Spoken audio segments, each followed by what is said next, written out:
नमस्कार दोस्तों, जय हिंद। स्वागत है आप सभी का यूपी रेगुलर क्लासेस के इस ऑनलाइन प्लेटफॉर्म पे। और जैसा कि आपको पता है कि यूपी पीसीएस आरओ के लिए जो अभ्यास सीरीज चल रही है, जिसमें हम लोग 40,000 एमसीक्यू क्वेश्चंस के माध्यम से पूरा सिलेबस का रिवीजन कर रहे हैं और 1990 से लेकर 2024 तक के जितने भी लेटेस्ट पैटर्न पे या थोड़े से अच्छे क्वेश्चन पूछे गए हैं उनका एक्सप्लेनेशन कर रहे हैं बहुत ही बेहतरीन तरीके से। ठीक है, तो उसके संबंध में आज की जो क्लास है वो इंडियन पॉलिटी की है और इंडियन पॉलिटी की क्लास नंबर 5 है। इसके पहले ऑलरेडी 4 क्लासेस हो चुकी है। उन 4 क्लासेस में हम लोगों ने शुरुआत से स्टार्टिंग से काफ़ी अच्छी अच्छी चीज़ों को कवर किया है और चाहे डिफिकल्ट हो चाहे इजी हो मॉडरेट हर लेवल के क्वेश्चंस को भी सॉल्व किया है। ठीक है, अगर वो 4 वीडियो ना देखा हो आपने देख लेना है, प्लेलिस्ट बनी हुई है। ठीक है ना, तो कोई भी क्वेश्चन छोड़ना नहीं है आपको। आप भले कहीं से भी तैयारी कर रहे हो लेकिन कोई भी क्वेश्चन छोड़ना मत। ये आपका एज अ प्रैक्टिस सेट भी है, एक मॉक टेस्ट भी है, जो भी समझ लो, और पूरा पीवाईक्यू भी है। आज की क्लास नंबर 5 है, तो जहां पे पिछले हम लोगों ने छोड़ा था उसी को आगे कंटिन्यू कर रहे हैं। ठीक है, तो चलिए शुरुआत करते हैं सेशन की। उससे पहले चैनल पर नए हो सब्सक्राइब कर देना, इस वीडियो को लाइक कर देना और शेयर कर देना। तो इंडियन पॉलिटी की क्लास 5 का जो पहला प्रश्न है वो आपकी स्क्रीन के सामने ये है। बहुत ही अच्छा प्रश्न, क्या कह रहा है पढ़ते हैं बहुत ही अच्छे से। भारत में नागरिकों के मौलिक अधिकारों में संशोधन कौन कर सकता है? तो मौलिक अधिकारों के बारे में पिछले टर्न पे हम लोगों ने काफ़ी चीज़ें पढ़ी थी। ठीक है ना, मौलिक अधिकारों को लगभग समाप्ति कर दिया था। तो मौलिक अधिकारों में अगर संशोधन होना है तो कौन कर सकता है? तो पहली बात तो मौलिक अधिकार में संशोधन हो सकता है, ये आपको स्टेटमेंट याद रखना है। अब कौन करेगा संशोधन? तो देखिए यहाँ पे 2 पॉइंट आपको याद रखने हैं। मौलिक अधिकारों में जो संशोधन होगा वो आर्टिकल 368 के तहत ही होगा, जो कि संविधान संशोधन आर्टिकल 368 में लिखा हुआ है। क्या है 368 में? संविधान संशोधन की बात करता है 368, जो कि आपका दक्षिण अफ्रीका से लिया गया है। ठीक है, लेकिन अगर आपसे पूछा जाए कि मौलिक अधिकारों में परिवर्तन करने की शक्ति किसके पास है, तो भैया संसद के पास है। Option C is the right. और अब मैं यहीं पर लिख दूं कि मौलिक अधिकारों में परिवर्तन करने की शक्ति किसके पास है? संसद के पास है। ये किस आर्टिकल के तहत है? तो आर्टिकल 35। कौन सा आर्टिकल है भैया? आर्टिकल 35। तो जो जो इंपॉर्टेंट आर्टिकल है वो मैं खुद ही बताते चल रहा हूँ। ठीक है, तो याद रखना है कि अगर संविधान संशोधन किसी भी पार्ट में करना है तो आर्टिकल 368 के तहत करना है, लेकिन अगर मौलिक अधिकारों में परिवर्तन करना है तो संसद करेगी। तो ये स्टेटमेंट किस में कहा गया है? तो ये आर्टिकल 35 में कहा गया है, आर्टिकल 35। और आर्टिकल 35 है क्या? तो ये भी मौलिक अधिकार ही है। ठीक है, तो ऑप्शन सी यहाँ पर सही है। चलिए आगे चलते हैं, अगला प्रश्न। निम्नलिखित में से कौन एक मौलिक अधिकार नहीं है? तो मौलिक अधिकारों की कुल संख्या 6 है। मैंने पिछले टर्न पे बहुत अच्छे से बताया था, पहले 7 थी फिर 6 हो गया, कैसे कौन हटा वो सब आपको पता है। अब यहां पूछा है कौन सा मौलिक अधिकार नहीं है। तो पहला पॉइंट है उत्पीड़न के खिलाफ अधिकार, ये तो मौलिक अधिकार है जो कि आर्टिकल 23 और 24 में लिखा हुआ है। कानून के समक्ष समता या बराबरी आर्टिकल 14 में लिखा हुआ है, 14 से 18। और धर्म पालन और धर्म की स्वतंत्रता 25, 26, 27, 28 इन चारों में लिखी हुई है। समान कार्य के लिए समान वेतन, ये आपका मौलिक अधिकार नहीं है। ये किस में आता है? ये आता है डीपीएसपी में। डीपीएसपी का मतलब है राज्य के नीति निर्देशक तत्व। ठीक है, और किस आर्टिकल में आता है? तो आर्टिकल 39 में आता है, आर्टिकल 39। क्लियर? अभी आगे हम लोग देखेंगे विस्तार करके। चलिए आगे चलते हैं, अगला प्रश्न। हाँ, क्या कह रहा है? सही उत्तर इंगित कीजिए। ठीक है, संविधान के अनुच्छेद 12 में दी गई राज्य पद की परिभाषा निम्नलिखित के संदर्भ में सुसंगत है। तो पहली चीज तो ये राज्य शब्द है क्या? ठीक है, तो इसके बारे में आपको एक पॉइंट नोट करना है क्योंकि यहां से प्रश्न आते हैं। ठीक है, क्या नोट करना है कि राज्य शब्द की परिभाषा क्या है? तो याद रखना है कि राज्य में स्थित ऐसी संस्थाएं जो संसद या विधानमंडल, राज्य में क्या होता है? विधानमंडल होता है। तो संसद या विधानमंडल के द्वारा कानून बनाकर, समझिएगा, कानून बनाकर स्थापित है या सरकार द्वारा वित्तीय सहायता प्राप्त है। या सरकार द्वारा वित्तीय सहायता प्राप्त है। मतलब ऐसी संस्थाएं हैं जिनका गठन किया गया है या तो संसद के द्वारा या विधानमंडल के द्वारा कानून बनाकर या सरकार के द्वारा वित्तीय सहायता प्राप्त है, वो सभी राज्य शब्द के अंतर्गत आएंगी।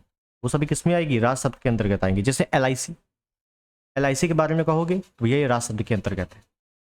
ठीक, जैसे बोल दो कोई भी यूनिवर्सिटी जो मान्यता प्राप्त यूनिवर्सिटी है या राज्य सरकार की है या राज्य सरकार द्वारा वित्तीय सहायता प्राप्त है, उससे चल रही है सहायता से, तो भैया वो सभी किसके अंतर्गत आएंगे? राज्य शब्द के अंतर्गत आएंगे। क्लियर है? पहला पॉइंट ये। दूसरा पॉइंट कि राज्य शब्द का उल्लेख आर्टिकल 12 में भी किया गया है और आर्टिकल 36 में भी किया गया है। ठीक है, 36 क्या है? 36 तो डीपीएसपी है, राज्य के नीति निर्देशक तत्व है, तो वहां पे भी राज्य शब्द की सेमी परिभाषा है, अलग नहीं है। तो बस वही पूछा गया है कि 12 में दी गई राज्य पद की परिभाषा निम्नलिखित में से संदर्भ में सुसंगत है। तो आपको पता है कि आर्टिकल 12 में तो है ही है, और आर्टिकल 12 क्या है? मौलिक अधिकार है। आर्टिकल 12 क्या है? मौलिक अधिकार है। अब मौलिक अधिकार किस में आता है? भाग 3 में आता है, पता है। 36 की बात करेंगे तो 36 डीपीएसपी में आता है, मतलब राज्य के नीति निर्देशक तत्वों में आता है, और ये भाग 4 में आता है। तो भाग 3 और भाग 4 में राज्य शब्द की परिभाषा सुसंगत है।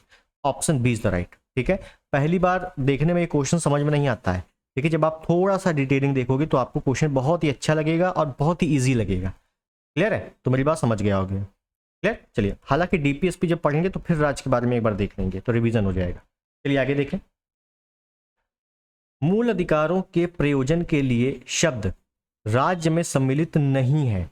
अभी देखो, मैंने बताया कि राज्य शब्द की परिभाषा बताई, आर्टिकल 12 आर्टिकल 36 में उल्लिखित है, लेकिन यहां बोला है कि चलो राज्य शब्द की परिभाषा तो समझ गए, आर्टिकल समझ गए, लेकिन राज्य शब्द के अंतर्गत कौन कौन नहीं आएगा, तो हम बता सकते हैं कौन कौन आएगा। तो भैया राज्य शब्द के अंतर्गत हमने क्या देखा था कि संसद या विधानमंडल, संसद या विधानमंडल द्वारा कुछ भी अगर कानून बनाकर कोई भी संस्था स्थापित की जा रही है वो, या संसद विधानमंडल या सरकार द्वारा वित्तीय सहायता प्राप्त कोई भी संस्था है, वित्तीय सहायता प्राप्त, वो ये सभी राज्य शब्द के अंतर्गत आएंगे। जैसे इलाहाबाद यूनिवर्सिटी, भैया ये तो राज्य शब्द के अंतर्गत आएगी।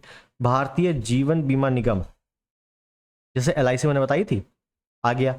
उत्तर प्रदेश राज्य विद्युत बोर्ड, भाई ये तो यूपी का, ये तो ये राज्य शब्द के अंतर्गत आएगा ही।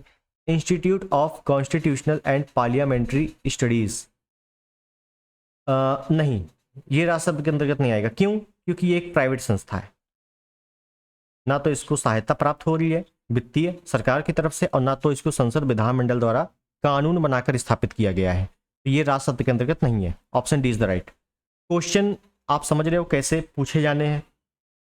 ठीक है, आपको केवल एक परिभाषा समझनी है राज्य शब्द की, और उससे आपके कई प्रकार के क्वेश्चन बनते चले जाएंगे, और आपने एक बार अच्छे से राज्य शब्द को समझ लिया, बस क्वेश्चन सारे सही हो जाएंगे। क्लियर है? चलिए आगे चलते हैं, अगला प्रश्न।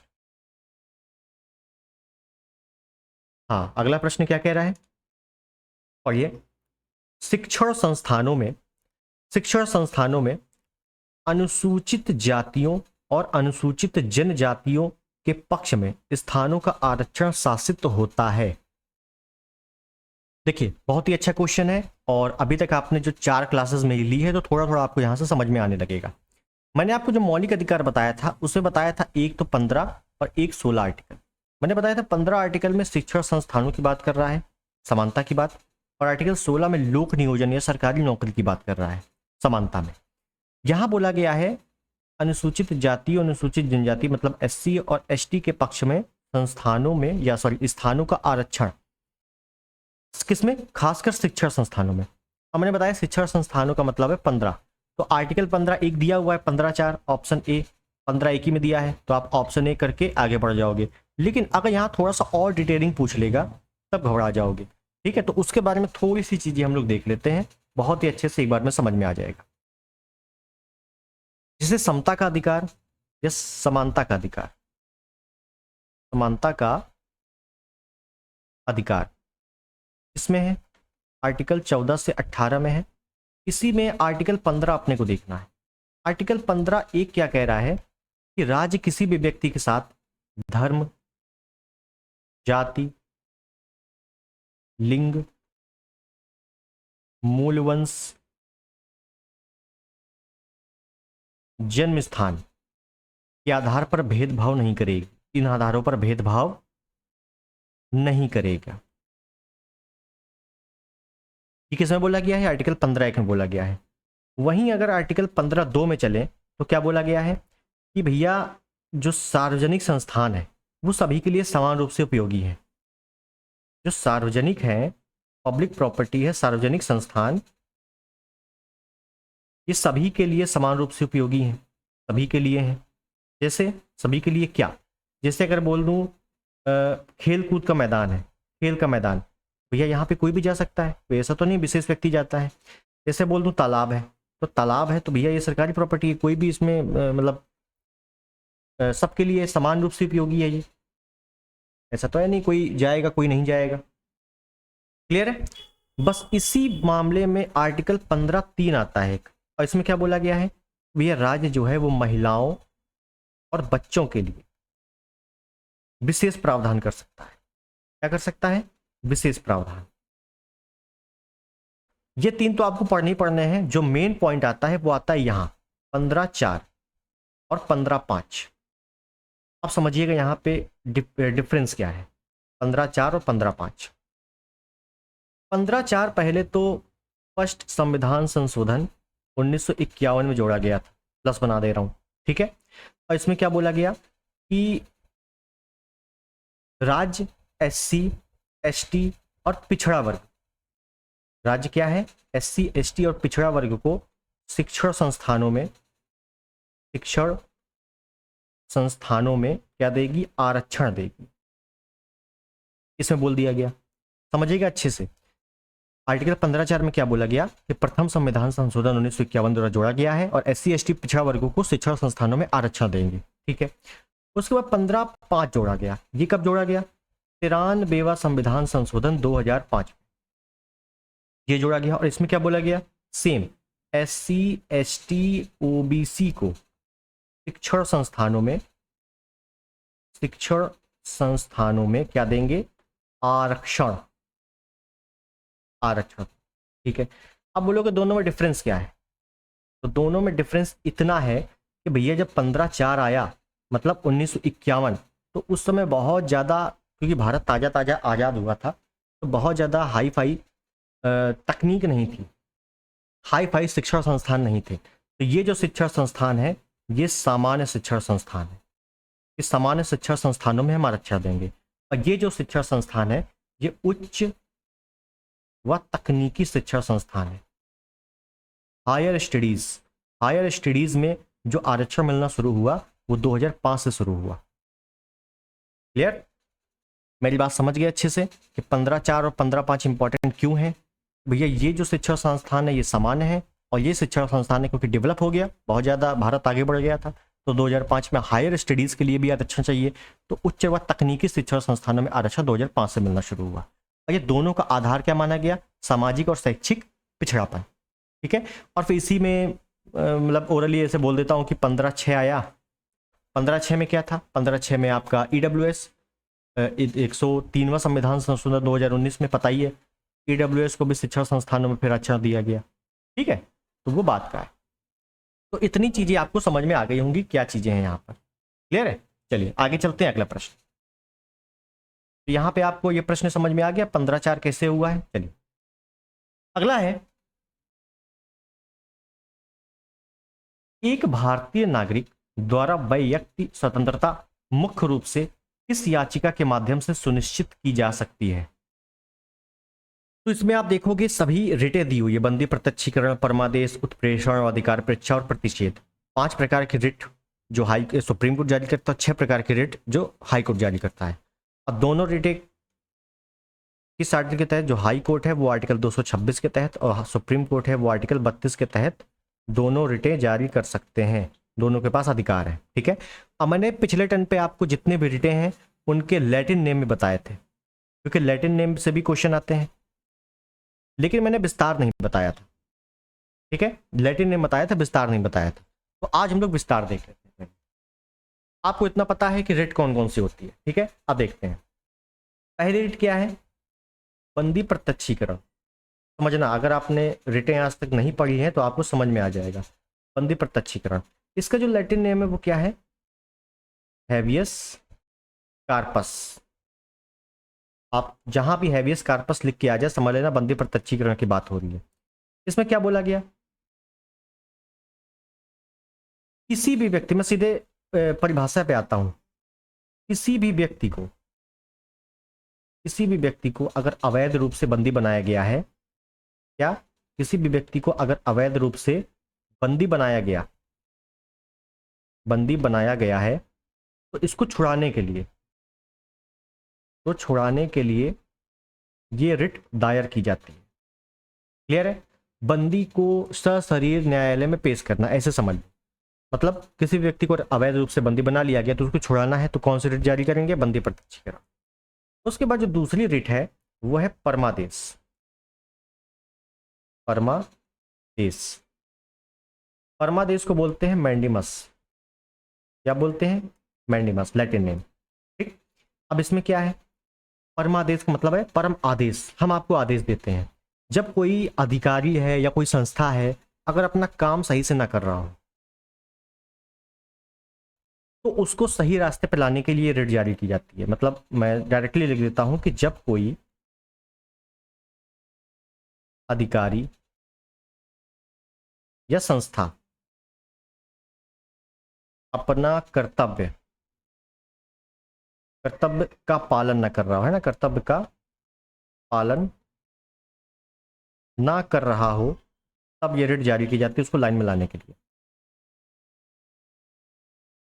तीसरी रिट की बात करें अगले पेज पे। तीसरी रिट कौन सी है? उत्प्रेषण।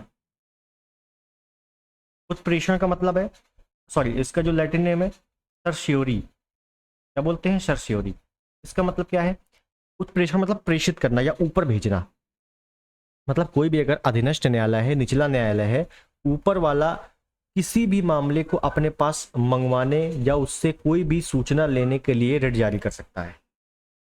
मतलब अधीनस्थ न्यायालय से, अधीनस्थ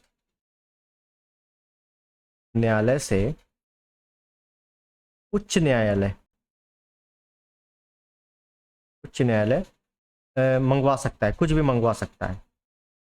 कोई भी रिपोर्ट है, कोई भी फाइल है, मंगवा सकता है। तो इसके मामले में ये रिट जारी की जाती है। ठीक है, केवल आपको समझना है, रटना नहीं है। चौथे में बात करूं, प्रतिषेध। प्रतिषेध का लैटिन क्या है?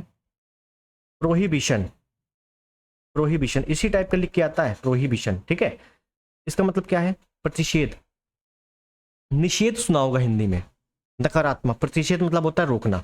जब कोई न्यायालय अपना क्षेत्राधिकार से बाहर कार्य कर रहा हो तो उसको रोकने के लिए। मतलब जब कोई न्यायालय अपने क्षेत्राधिकार, जो उसका क्षेत्र है, क्षेत्राधिकार से बाहर कार्य करे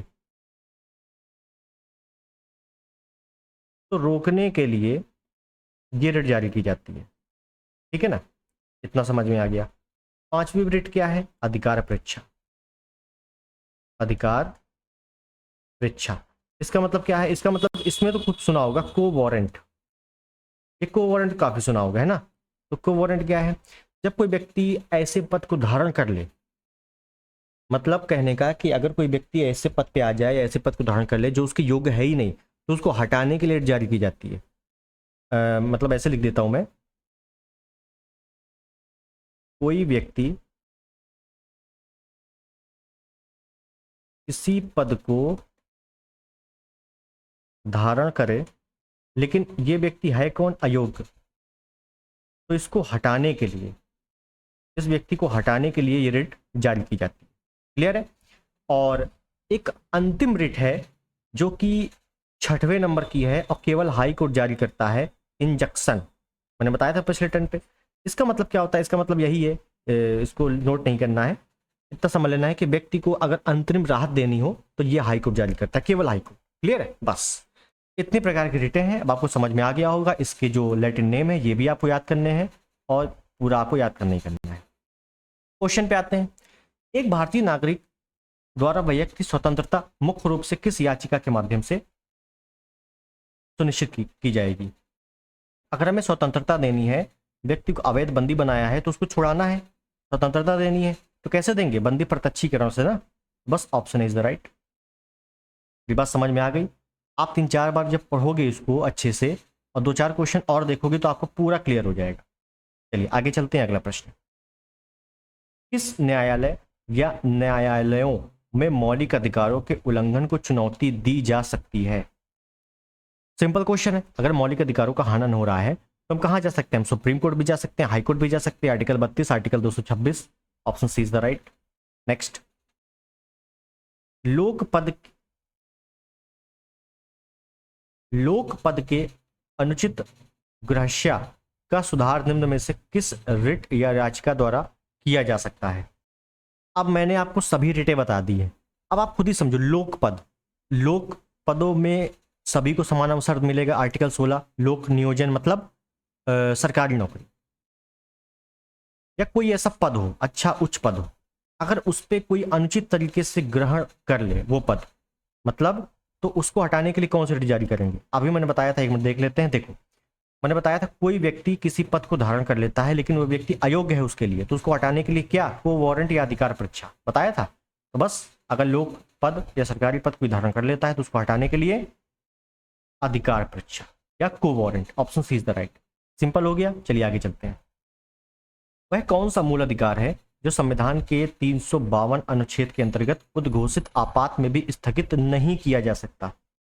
बस इसलिए मैं कहता हूं कि अगर आप लगातार कंटिन्यू क्लास दे रहे हो तो ये क्वेश्चन आपको बहुत ही आसान हो जाएगा। अब समझिए, अगर आपने पिछला क्लास नहीं लिया है तो मैं कहूंगा कि आप शुरुआत से लीजिए, ठीक है?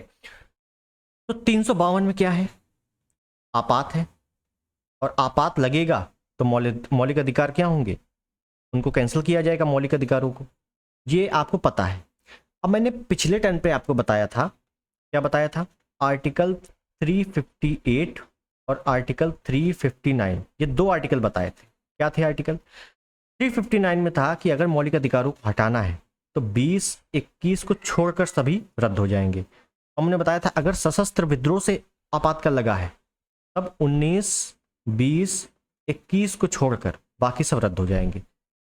इस कंडीशन में ये 3 रद्द नहीं होंगे और इस कंडीशन में ये 2 रद्द नहीं होंगे। अब हमसे पूछा है कि कौन रद्द नहीं किया जा सकता, तो भैया ये 19 वाला अगर 359 के तहत लग गया, ये 19 वाला तो रद्द हो जाएगा ना। यहाँ पे देखो 19 नहीं लिखा है तो 19 वाला तो रद्द हो जाएगा, इसको तो हटा दो। तो 20 और 21 ऐसे आर्टिकल हैं जो कभी भी रद्द नहीं होंगे, चाहे जितना बड़ा भयानक आपातकाल लग जाए। 20 और 21 रद्द नहीं होंगे, ठीक है? अब शिक्षा का अधिकार आर्टिकल 21A में है। भैया 21 रद्द नहीं होगा लेकिन 21 से तो हो जाएगा ना, हटा दो। विधि के समक्ष समता 14, तो भैया ये भी रद्द हो जाएगा, हटा दो। वाक स्वतंत्रता, अभिव्यक्ति की स्वतंत्रता आर्टिकल 19 भी रद्द हो जाएगा, हटा दो। प्राण एवं दैहिक स्वतंत्रता आर्टिकल 21, भैया आर्टिकल 21 किसी भी कंडीशन में रद्द नहीं होगा। Option C is the right. समझ में आ गई बात? चलिए आगे चलते हैं। मैंडामस परमादेश याचिका में मैंडामस क्या है? अब कोई भी दिक्कत नहीं होगी। अब ये क्वेश्चन आपके लिए बहुत ही हलवा वाला क्वेश्चन है। मैंडामस या मैंडामस परमादेश याचिका है, रिट है। मैंडामस का मतलब क्या है? मैंने बताया था ये मैंडामस, ये जो उपनाम है क्या है? ये लैटिन नेम है। मैंने बताया सभी के लैटिन नेम बताए मैंने, पांचों के। ये क्या है? लातिनी भाषा या लैटिन भाषा। Option C. लातिनी को ही लैटिन बोलते हैं, ठीक है ना? ये मत समझ लेना कि लातिनी अलग है, लैटिन ही है, ठीक है? मैंडामस या परमादेश मतलब हम आपको आदेश देते हैं। कहने का मतलब जो कोई अधिकारी या संस्था अपने कर्तव्य का पालन ना करे तो उसको न्यायालय आदेश देता है कि भैया कायदे से काम करो, तो वही रिट जारी होती है। क्लियर है? तो रिटों से अगर क्वेश्चन आ गया इस टाइप का तो आराम से कर लोगे। अब चलो आगे चलते हैं। संविधान सभा के मौलिक अधिकारों हेतु गठित सलाहकार समिति का निम्न में से कौन अध्यक्ष था? अब देखिए मैंने आपको समितियां कुछ बताई हुई हैं लेकिन कुछ समितियां नहीं बताई हैं, तो आज बता देता हूं। आपसे पूछेगा मौलिक अधिकार समिति का अध्यक्ष कौन था या मौलिक अधिकार उप समिति का अध्यक्ष कौन था, ठीक है? तो इन टाइप के क्वेश्चन आते हैं तो याद रखना है मौलिक अधिकार की सलाहकार समिति या मौलिक अधिकार समिति का अध्यक्ष कौन थे? वल्लभ भाई पटेल, सरदार वल्लभ भाई Patel. Option D is the right, ठीक है? जैसे एक है संचालन समिति। संचालन समिति के कौन थे? राजेंद्र प्रसाद थे, डॉक्टर राजेंद्र प्रसाद। मौलिक अधिकार समिति के वल्लभ भाई पटेल। मौलिक अधिकार उप समिति, देखिए 2 पॉइंट है, मैं 2 ही पॉइंट बता देता हूं। एक पूछेगा कि मौलिक अधिकार समिति और अल्पसंख्यक अधिकार समिति, इन दोनों समितियों के अध्यक्ष कौन है? तो सिर्फ एक नाम लेना है, वल्लभ भाई पटेल। क्लियर, समझ में आ गया। लेकिन अगर इसी का थोड़ा सा डिफरेंट वर्जन पूछ ले कि मौलिक अधिकार उप समिति, उप लगा दे, मौलिक अधिकार उप समिति या अल्पसंख्यक अधिकार उप समिति, यहां पे भी उप वहां पे भी उप, तो मौलिक अधिकार समिति या अल्पसंख्यक अधिकार समिति तो वल्लभ भाई पटेल। लेकिन मौलिक अधिकार उप समिति और अल्पसंख्यक अधिकार उप समिति, इनका पूछ ले तो याद रखना है, इनके हैं HC मुखर्जी और इनके हैं JB कृपलानी। क्लियर है, तो ये 2 पॉइंट आपसे पूछे जाते हैं कई बार, तो ये आपको याद रखना। चलिए आगे चलते हैं। किसने कहा था कि राज्य के नीति निर्देशक तत्व तो पुण्यात्मा लोगों की पवित्र आकांक्षा मात्र है, और ये 2022 का जो पीसीएस जे हुआ था 2023 में, उसमें पूछा गया प्रश्न। और स्टेटमेंट वाइज जितने क्वेश्चन आते हैं डायरेक्टली स्टेटमेंट पढ़ना है आपको, 2-3 बार देखना है, उसको याद हो जाएगा। ऑप्शन में आएगा तो कर लोगे। तो ये स्टेटमेंट दिया है आइवर जेनिंग्स ने, इसका स्टेटमेंट है आइवर जेनिंग्स, ठीक है। और डीपीएसपी को संविधान की आत्मा किसने बोला है? तो ग्रेनविल ऑस्टिन ने बोला है। डीपीएसपी को या राज्य के नीति निर्देशक तत्वों को संविधान की आत्मा किसने बोला है? ग्रेनविल ऑस्टिन ने बोला है, ठीक है। ये 2 स्टेटमेंट याद रखने हैं। नेक्स्ट, निम्न में से कौन सही सुमेलित नहीं है? राज्य के नीति निर्देशक तत्व है और एक तरफ अनुच्छेद है, देख लेते हैं। तो कुल मिला के राज्य के नीति निर्देशक तत्व के बारे में थोड़ी चीजें पता होनी चाहिए। तो राज्य के नीति निर्देशक तत्वों के बारे में थोड़ा कुछ हम लोग देख लें पहले, है ना, थोड़ा देख लेते हैं। हालांकि आप लोग पढ़े हुए ऑलरेडी, थोड़ा सा देख लेते हैं फिर चलते हैं आगे। तो डीपीएसपी या राज्य के नीति निर्देशक तत्व भाग 4 में है, आर्टिकल 36 से 51 में है, आयरलैंड के संविधान से लिए गए हैं। इनकी प्रकृति कैसी है? इनकी प्रकृति कैसी है? आवाद योग है। आवाद योग, जैसे मतलब आवाद योग का मतलब क्या है? जैसे मौलिक अधिकारों का हनन होने पर हम सुप्रीम कोर्ट जा सकते हैं, मौलिक अधिकार वाद योग है। और डीपीएसपी आवाद योग, अगर डीपीएसपी का हनन हो रहा है, राज्य के नीति निर्देशक तत्वों का हनन हो रहा है, तो सुप्रीम कोर्ट नहीं जा सकते या हाई कोर्ट नहीं जा सकते। आवाद योग और वाद योग दोनों का यही मतलब है। मौलिक अधिकार वाद योग है और डीपीएसपी और आगे मौलिक कर्तव्य आएगा तो दोनों आवाद योग है। क्लियर है। डीपीएसपी गांधीवादी दर्शन से प्रभावित है, गांधीवादी दर्शन से प्रभावित है। तो आपसे पूछेगा कि गांधीवादी दर्शन से प्रभावित निम्नलिखित में से कौन सा भाग है? तो भाग 4, ठीक है। इस प्रकार से क्वेश्चन आते हैं। सामाजिक क्रांति के दस्तावेज कहे जाते हैं, सामाजिक क्रांति के दस्तावेज कहे जाते हैं, ठीक है। और डीपीएसपी को एक चेक बताया गया है, भुगतान बैंक की इच्छा पर निर्भर करता है। केटी शाह ने वो स्टेटमेंट दिया है, आगे क्वेश्चन में आएगा तो हम लोग देखेंगे। क्लियर है। तो ये बेसिक चीजें पता होनी चाहिए। और 36 से 51 आपको आर्टिकल में पूरे के पूरे पता होना चाहिए, ठीक है, क्योंकि यहाँ से सभी आर्टिकल बहुत इंपॉर्टेंट है। चलिए चलते हैं क्वेश्चन पे। तो राज्य के नीति निर्देशक तत्वों में हमको मिलान करना है, अब सॉरी मिलान नहीं करना, सुमेलित नहीं है ये बताना है, ठीक है। देख लेते हैं। तो देखिए, अंतरराष्ट्रीय शांति सुरक्षा 51 में है, बिल्कुल सही है। और विदेश नीति का आधार भी किसे माना जाता है? आर्टिकल 51 को माना जाता है। सहकारी समितियों का संवर्धन 39B में है, इसके बारे में भी बात करेंगे हम लोग। राज्य द्वारा अनुसरणीय कुछ नीति तत्व 39 में है, ये भी बिल्कुल सही है। राज्य लोक कल्याणकारी की अभिव्यक्ति के लिए सामाजिक व्यवस्था बनाएगा, या ऐसे बोलते हैं कि राज्य जो है राज्यों की लोक कल्याणकारी व्यवस्था के लिए सामाजिक व्यवस्था बनाएगा, है ना। ये 37 में नहीं है, ये किस में है? ये आपका आर्टिकल 38 में दिया हुआ है। तो option A is the right. Clear. चलिए आगे चलते हैं।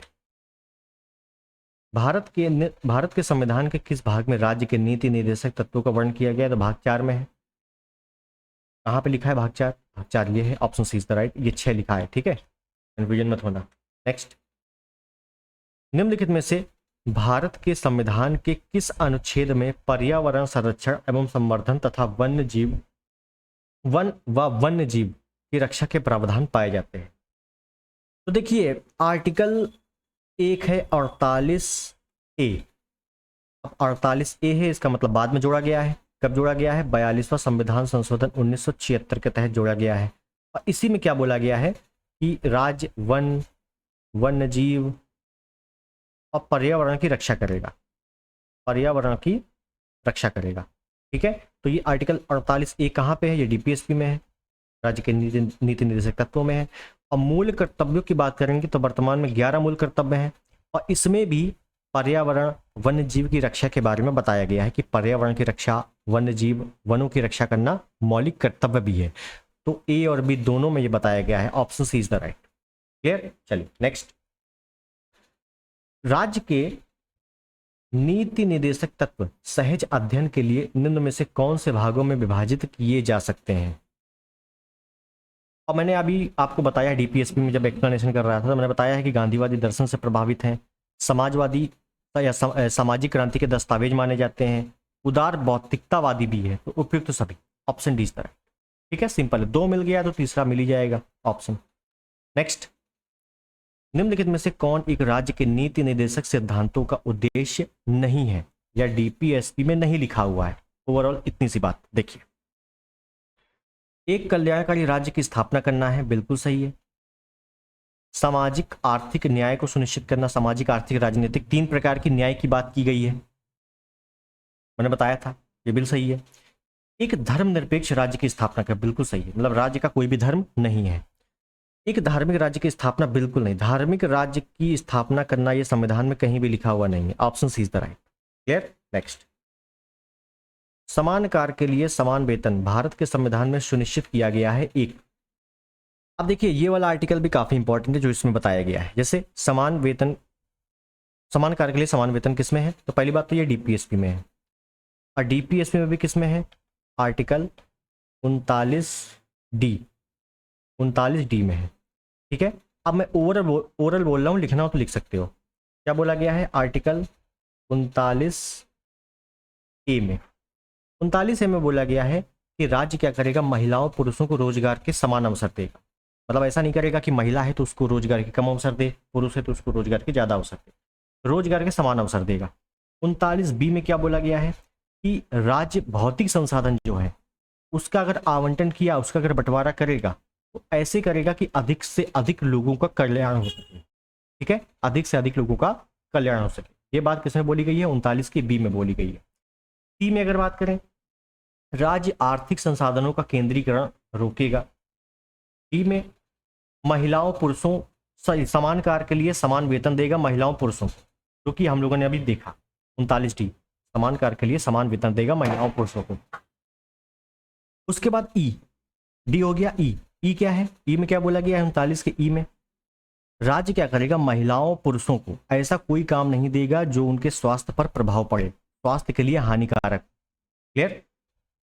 हाँ, तो इतने इंपॉर्टेंट आपको ध्यान रखने हैं। अब यहां से आपको देखो डिटेलिंग आपसे पूछी गई है, 39D आपसे एग्जैक्ट पूछा गया है, तो ये सभी इंपॉर्टेंट है। मैंने बोला है ना सुन पाए हो तो वीडियो पीछे करके एक बार सुन लेना, और ABCDE 5 जो है लिख लेना। हालांकि 6वां भी है लेकिन ज़्यादा इंपॉर्टेंट नहीं है। भय मुक्त गरिमा मुक्त वातावरण की व्यवस्था करेगा बच्चों के लिए, ये बोला गया है F में, ठीक है। लेकिन ये आपसे बार बार पूछे गए तो इतने जरूर नोट कर लेना। क्लियर? चलिए आगे चलते हैं। निम्नलिखित में राज्य के नीति निर्देशक सिद्धांतों के विषय की पहचान कीजिए। अब अगर डीपीएसपी के सभी आर्टिकल आते हैं तो कर लो, नहीं तो एलिमिनेट कर लो। जैसे अस्पृश्यता का अंत, छुआछूत का अंत, ये तो आर्टिकल 17 में, ये तो मौलिक अधिकार है, मौलिक कर्तव्य तो है नहीं, सॉरी राज्य के नीति निर्देशक तत्व तो है नहीं, तो चौथा तो नहीं होगा, चौथा इसमें है, हटा दो। बलात् श्रम, बलात् श्रम और बाल श्रम मैंने बताया था, ये आर्टिकल 23 में है, मतलब मौलिक अधिकार है, हटा दो। उसके बाद है फैक्ट्री एवं खानों में बाल श्रम, बाल श्रम किसमें है? आर्टिकल 24 में है, मतलब ये मौलिक अधिकार है, 2 भी नहीं होगा, हटा दो। बचा क्या ऑप्शन है, सॉरी ऑप्शन सी, मतलब केवल एक, मद्य निषेध। ठीक है, तो एलिमिनेट करके यहां से आंसर आ गया। अब मद्य निषेध इसमें बोला क्या गया है, याद रखना है आर्टिकल 47। आर्टिकल 47 क्या कहता है कि राज्य मादक पदार्थों की बिक्री पर प्रतिबंध लगाएगा। राज्य मादक पदार्थों की बिक्री पर प्रतिबंध लगाएगा, मतलब जो शराब बिक्री होती है ना, ये बंद करना राज्य की अपनी मतलब पर्सनल बात है, वो बंद करना चाहती कि नहीं करना चाहती है ना। जैसे बिहार में शराबबंदी हो गई थी, तो राज्य का अपना अपना मत है। क्यों? क्योंकि ये डीपीएसपी में है। ठीक है, चलिए आगे चलते हैं। राज्य के नीति निर्देशक सिद्धांतों में निम्न में से किसके बारे में संविधान शांत है? संविधान शांत का मतलब क्या है कि भैया संविधान में उसके बारे में नहीं दिया हुआ है। किसमें? खासकर राज्य के नीति निर्देशक तत्वों में नहीं दिया गया है। तो अगर मैं बात करूं, बालकों को प्रारंभिक शिक्षा जब तक वो 6 वर्ष की आयु प्राप्त न कर लें, यह दिया गया है, आर्टिकल 45 में इसका उल्लेख है। गरीबों को निःशुल्क विधिक सहायता, ये आपको याद रखना है कि आर्टिकल 39A में ये भी बोला गया है। एक 39A में क्या है कि समान रोजगार के समान अवसर देगा महिलाओं पुरुषों को। उसी प्रकार 39A में यह भी बोला गया है कि निःशुल्क विधिक सहायता भी देगा। कामगारों को निर्वाह मजदूरी बोल दें, या राज्य न्यूनतम मजदूरी की दर तय करेगा, या कुटीर उद्योगों को बढ़ावा देगा, ये सभी किसमें बोला गया है? आर्टिकल 43 में, जो कि सभी जो है 36 से 51 के बीच में आते हैं, मतलब डीपीएसपी में आते हैं। लेकिन प्रौढ़ शिक्षा के बारे में नहीं बोला गया है, क्योंकि प्रौढ़ शिक्षा 15 से 35 के बारे में है और ये डीपीएसपी में नहीं है। ठीक है, अगर मैं आर्टिकल 21A की बात करूं तो ये 6 से 14 वर्ष की आयु तक के बच्चों के लिए है शिक्षा। आर्टिकल 45 में बात करें तो 0 से 6 वर्ष तक के बच्चों को शिक्षा है। और 11वां मौलिक कर्तव्य की बात करें, 11वां मौलिक कर्तव्य की बात करें तो इस पर भी प्रारंभिक शिक्षा के बारे में बोला गया है, लेकिन प्रौढ़ शिक्षा के बारे में इन तीनों में कहीं भी बात नहीं है। क्लियर? चलिए आगे चलते हैं। निम्न में से कौन एक राज्य के नीति निर्देशक तत्वों में नहीं है? तुरंत एलिमिनेट करो। तो पुरुषों महिलाओं के समान कार्य हेतु समान वेतन है, बिल्कुल है। जीविकोपार्जन हेतु पर्याप्त साधनों के समान अधिकार, बिल्कुल सही है। काम हेतु न्याय संगत मानवोचित दशाओं की उचित व्यवस्था, बिल्कुल सही है। अस्पृश्यता नहीं है। अस्पृश्यता किसमें है? 17 में। ये मौलिक अधिकार है, ना कि नीति निर्देशक तत्व है, तो option C is the right. Next, भारतीय संविधान का कौन सा भाग अंतर्राष्ट्रीय शांति सुरक्षा के प्रति राज्य के उत्तरदायित्व का उल्लेख करता है? अंतर्राष्ट्रीय शांति सुरक्षा या विदेश अंतर्राष्ट्रीय शांति का आधार माना जाता है या विदेश नीति का आधार माना जाता है, मैंने बताया था। इसमें है आर्टिकल 51 में, और आर्टिकल 51 का मतलब है DPSP. Option C is the right. ठीक है, बहुत ही सिंपल क्वेश्चन है। नेक्स्ट, निम्नलिखित में से किसने नीति निर्देशक तत्वों को ऐसा चेक बताया है जिसका भुगतान बैंक की सुविधा पर निर्भर करता है? मैंने बताया था स्टेटमेंट अभी, केटी शाह। ये स्टेटमेंट किसका है? केटी शाह का है। डीपीएसपी में मैंने आपको 3 स्टेटमेंट दिए हैं, 3 स्टेटमेंट जो बार बार आते हैं। क्लियर है? चलिए नेक्स्ट, राज्य के नीति निर्देशक तत्व संविधान की आत्मा है। जो संविधान के सामाजिक दर्शन को समाविष्ट करते हैं, उपयुक्त कथन किसका है? कुल मिला के टोटली हमसे ये पूछा जा रहा है कि जो डीपीएसपी है ये संविधान की आत्मा है, ये स्टेटमेंट किसका है? मैंने बताया, ग्रेनविल ऑस्टिन, कई बार बताया है। Option D is the right. Clear? चलिए नेक्स्ट पढ़ते हैं अच्छे से। 42वें संविधान संशोधन अधिनियम के द्वारा राज्यों के नीति निर्देशक तत्वों में निम्नलिखित में से कौन जोड़े गए हैं? देखिए बहुत ही अच्छा क्वेश्चन है। और पहले मैं बात करूं 42वें संविधान संशोधन की, जो हुआ था 1976 में। इसको मिनी कॉन्स्टिट्यूशन भी बोला जाता है, मिनी कॉन्स्टिट्यूशन। अगर आपसे पूछेगा कि किस संविधान संशोधन को मिनी कॉन्स्टिट्यूशन बोला जाता है तो 42वें। क्यों? क्योंकि 42 में सबसे अधिक संशोधन हुए थे, बहुत ज्यादा संशोधन हुए थे। ठीक है, तो उसी में देख लेते हैं एक बार। समान न्याय और निःशुल्क विधिक सहायता, और इसके बारे में मैंने बताया है कि या तो निःशुल्क विधिक सहायता आ जाए या महिलाओं पुरुषों को रोजगार के समान अवसर दे। ये किसमें बोला गया है? आर्टिकल 39A में बोला गया है, और ये 42वें के तहत जोड़ा गया है, तो ऑप्शन ए बिल्कुल सही है। पर्यावरण की रक्षा करना, पर्यावरण या वन्य जीव की रक्षा करना, ये किस में है? आर्टिकल 48A में बोला गया है और ये भी 42वें 1976 के तहत जोड़ा गया है। ठीक है, उसके बाद उद्योगों के प्रबंधन में श्रमिकों की भागीदारी, उद्योगों के प्रबंधन में श्रमिकों की भागीदारी या कामगारों की भागीदारी राज्य तय करेगा। भैया ये जो है आर्टिकल 43A में है और ये भी 42वें के तहत ही जोड़ा गया है, तीसरा भी सही है। उसके बाद आय और ओहदों की असमानता को कम करना, मतलब राज्य क्या करेगा कि आय की असमानता को कम करेगा, सामाजिक आर्थिक राजनीतिक न्याय की स्थापना करेगा। ये पॉइंट बोला गया है आर्टिकल 38 में। और आर्टिकल 38 में कोई भी सब आर्टिकल नहीं है, मतलब आर्टिकल 38 जो है मूल आर्टिकल है किसका, राज्य के नीति निर्देशक तत्वों का। ये बाद में नहीं जोड़ा गया है, ये मूल संविधान में ऑलरेडी था, इस वजह से चौथा नहीं है, चौथा गलत है। 1 2 3 सही है, इसका मतलब है option B is the right, option B is the right.